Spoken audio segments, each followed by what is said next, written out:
నమస్తే మిత్రులారా, welcome to BVR TV official. నేను మీ బీవీఆర్ రావుని. మిత్రులారా, కాస్త పొలిటికల్ వీడియోలు తగ్గిద్దామనే ఉద్దేశంతోనే వేరే మిగతా విషయాల మీద ఫోకస్ పెట్టడం జరుగుతుంది.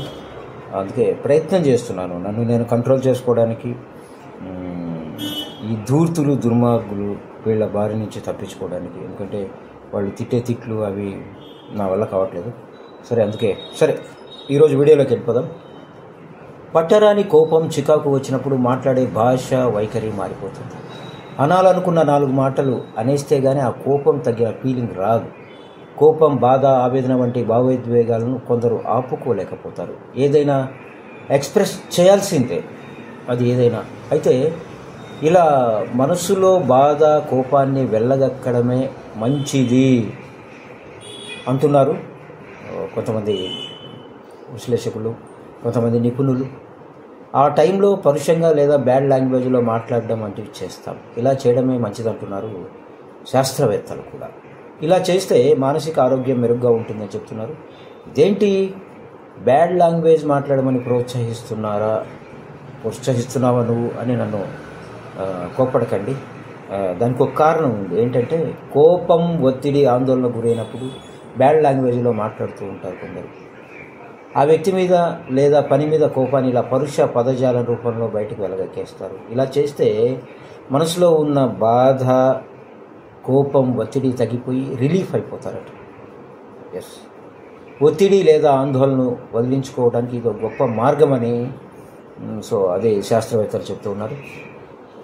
అయితే దీనికోసం పాక్ వైద్యుడు వకార్ హుస్సేన్ 10 మంది పెద్దలు, దాదాపు 98 మంది పురుషులు, 155 మంది స్త్రీలపై వివిధ దశల వారీగా అధ్యయనం చేశారు.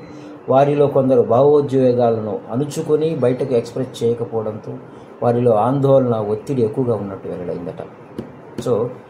తమ కోపాన్ని, చికాకుని వెళ్ళగక్కేలా బ్యాడ్ లాంగ్వేజ్లో మాట్లాడే పురుషులు, స్త్రీలలో ఆందోళన, ఒత్తిడి తక్కువగా ఉన్నట్టు తేలింది. అంతేకాదు, పరిశోధనలో భావోద్వేగాలను అణిచివేయడం లేదా దాచడం అనే ప్రక్రియ ఏదైతే ఉందో, ఇలా దాచాలనుకునే వారిలో మానసిక ఆరోగ్యం క్షీణించిపోయి వివిధ రకాల అనారోగ్య సమస్యలకు దారితీస్తుందని ఆ వైద్యుడు హుస్సేన్ చెప్తూ ఉన్నారు.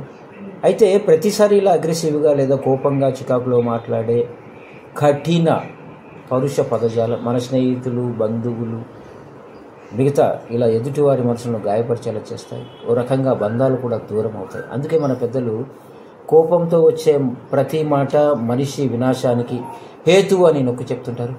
కోపంగా ఉన్నప్పుడు ఏదో ఒక పని చేయడం లేదా అక్కడి నుంచి దూరంగా వెళ్ళిపోవడం వంటి చేయమంటారు. మౌనంగా ఉండడం, అక్కడి నుంచి వెళ్ళిపోవడం, ఆ సంఘటన దగ్గర నుంచి. సైంటిఫిక్గా ఇలా వెళ్ళగక్కడం వల్ల లోపాలున్న, అంటే మన మనసులో ఉన్న బాధ లేదా కోపం తీరిపోయి ఆ క్షణం మీరు బాగున్నట్లు ఉన్నా దీర్ఘకాలంలో అదే మన బాంధవ్యాలను విచ్ఛిన్నం చేసి మనల్ని ఒంటరి చేసే అవకాశం ఉందని మానసిక నిపుణులు చెబుతున్నారు. ఈ కోపం, బాధ, ఆందోళన, ఒత్తిడి, చిరాకులను తగ్గించుకునే ఇతర ప్రత్యామ్నాయాలు ఏవైతే ఉన్నాయో ఆ మార్గాల్ని ఎంచుకోమని వాళ్ళు సూచిస్తున్నారు. ఒకసారి ఆ మార్గాలు ఏమిటో చూద్దాం. మీరు ఎక్కువగా స్మార్ట్ ఫోన్లు, గాడ్జెట్లు, కంప్యూటర్లతో గడిపే సమయాన్ని ఏదో ఒక విధంగా తగ్గించుకోండి. పుస్తకాలు చదవడం నేర్చుకోండి. కెఫీన్ ఎక్కువగా తీసుకోవడం తగ్గించండి, అంటే కాఫీ, టీలు. యోగా, మెడిటేషన్ వంటివి చేయండి. బ్రీతింగ్ ఎక్సర్సైజులు కూడా ఈ భావోద్వేగాలను జయించగలిగేలా చేస్తుంది. అలాగే అతిగా ఎనర్జీ డ్రింక్స్ ఇవన్నీ తాగితే కేంద్ర నాడీ వ్యవస్థ ఏదైతే ఉందో దాన్ని ఎక్కువగా ప్రేరేపించడం, ఇవి ఆందోళనకు, నిద్ర రాకుండా ఉండడానికి కారణభూతాలు అవుతాయి. అసలు మొత్తానికి అన్ని వయసుల వారు వ్యాయామం చేయడానికి కనీసం 30 నిమిషాలు కేటాయించడం మంచిది ప్రతిరోజు. దీనివల్ల బ్రెయిన్లో కార్డిసాల్ స్థాయిలు తగ్గి శ్వాసపై ధ్యాస పెరుగుతుంది. ఇలాంటి వాటితో భావోద్వేగాలు జయించి ఆరోగ్యకరమైన, ఆనందకరమైన జీవితాన్ని గడపండి అని నిపుణులంతా చెప్తున్నారు. మిత్రులారా, ఒక్కసారి ఆలోచించండి ప్లీజ్.